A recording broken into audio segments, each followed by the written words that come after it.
예, 저도 오늘 국감하면서 좀 놀랐던 것이 아까 29일 날 처음 보고받았다라고 처음 지시받았다고 했던 게 그러면은 그 아까 최수진 의원님한테 허위의 자료를 그럼 보낸 건가요, 국회의원한테?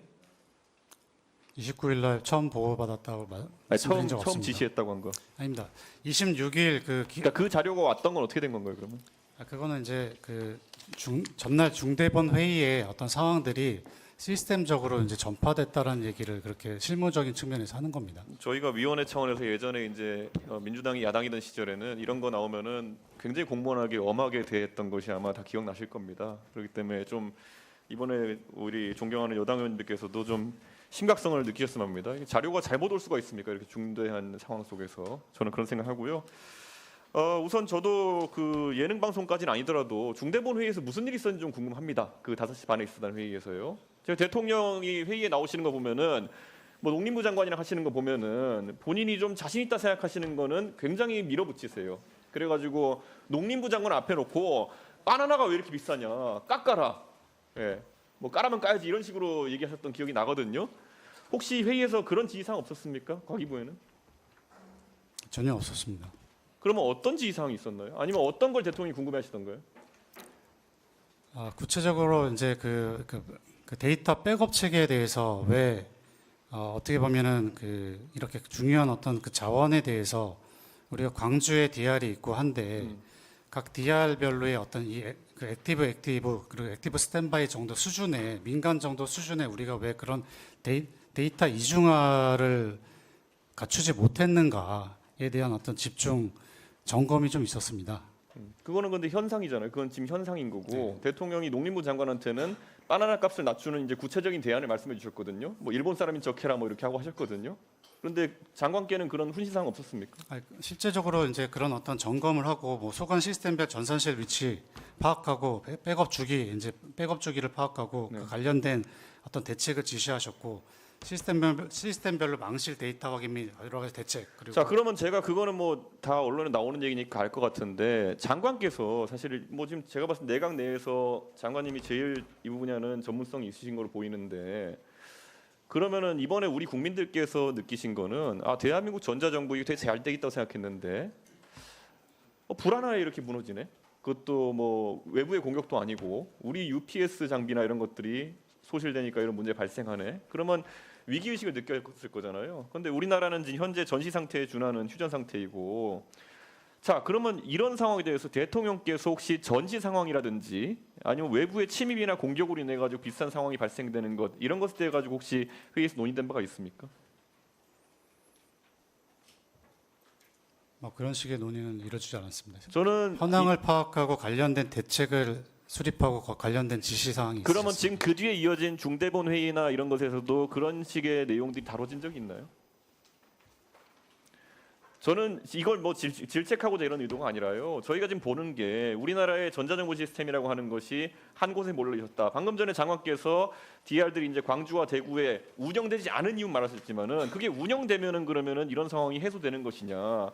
우리 노정된 건 뭐냐면 예를 들어 휴전선 위에 있는 사람이 갑자기 결단 내려가지고 세 군데네? 세 군데 쏘자. 이러면 어떻게 되는 겁니까? 대책이 있습니까? 제가 이 말씀 드리는 건요. 장관님은 훨씬 전문성을 가지신 분이니까요. 이런 해외 사례나 이런 것들을 통해 가지고 대통령을 보좌하는 참모로서, 참모 중에 하나로서 그리고 주무장관으로서 여러 대안들을 제시하셔야 되는 입장입니다. 유재명 대통령께서 워낙 뭐 많이 아시고 또 훈시 내리시는 걸 좋아하고 뭐 바나나 값 낮추는 것까지 직접 챙기시니까 그러면은 저는 장관께서는 예를 들어 대통령께 놓칠 수 있는 상황, 예를 들어 외적의 어떤 공격 상황이라든지 이런 것까지 가정해가지고 대안을 만들어야 된다고 생각하거든요. 혹시 차관님 해외에서 그러면은 외적의 침입이나 이런 거에 대비해가지고 DR을 강화하는 방법에 대해서 혹시 과기부 차원에서 인지한 게 있습니까? 예, 뭐 여러 나라가 뭐 민간 클라우드를 활용하는 그런 나라들도 있고요. 예. 또 그 자체 온프레미스라고 하는 예. 자체 그 시스템과 또 민간 클라우드를 병행하는 여러 가지 옵션들을 그래서 제가 있는 나라가 오늘 있습니다. 지적하고 싶은 거는 방금 전에 민간 클라우드 얘기하고 아까 뭐 이혜민 의원님도 지적하시고 또 뭐 아까 디플 정도 나오고 다 했지만은 그런 민간 클라우드에 우리가 무조건 위탁할 수만 있는 정보들만 정부 서버에 있는 것이 아닙니다. 그러다 보니까 그를 메꾸는 대안들도 마련돼야 되는 것이고 그것에 대한 DR은 다른 나라의 사례들을 좀 참고할 필요가 있는 거거든요. 혹시 국가 간의 그런 DR이 구축된 사용 인지하는 게 있습니까, 차관님 지금?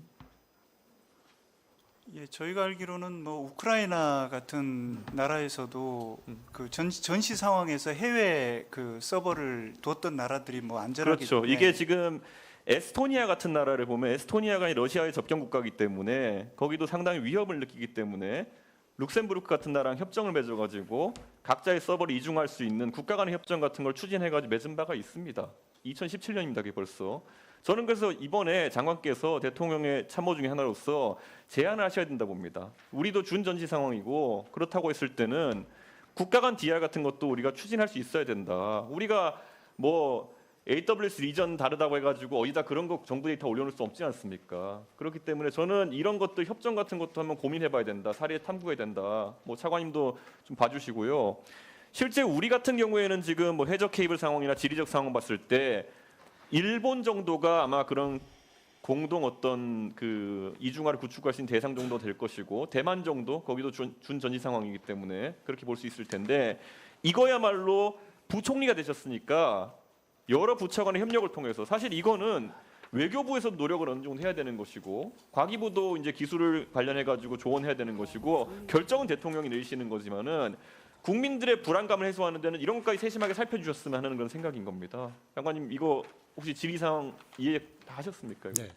충분히 지금 위원님 말씀에 네. 동감하고 이해했으며 그 다양한 어떤 아이디어를 지금 내고 있습니다. 그리고 벤치마킹도 하고 있습니다. 지금 말씀하셨던 뭐 단순히 DR을 뭐 한국에 두는 것 외에도 이제 뭐 국외에 뒀을 때 어떤 그런 리스크들 이런 것까지 검토하고 있고 지금 국가 AI 전략위원회 중심으로 이 안들을 검토하고 앞으로의 계획들을 그 거기정통부로 행안부와 같이 수립해 나갈 겁니다. 그래서 일단은 지금은 이제 국가 AI 전략위원회 중심으로 지금 조사를 하고 지금 안을 내고 준비를 하고 있으니까요.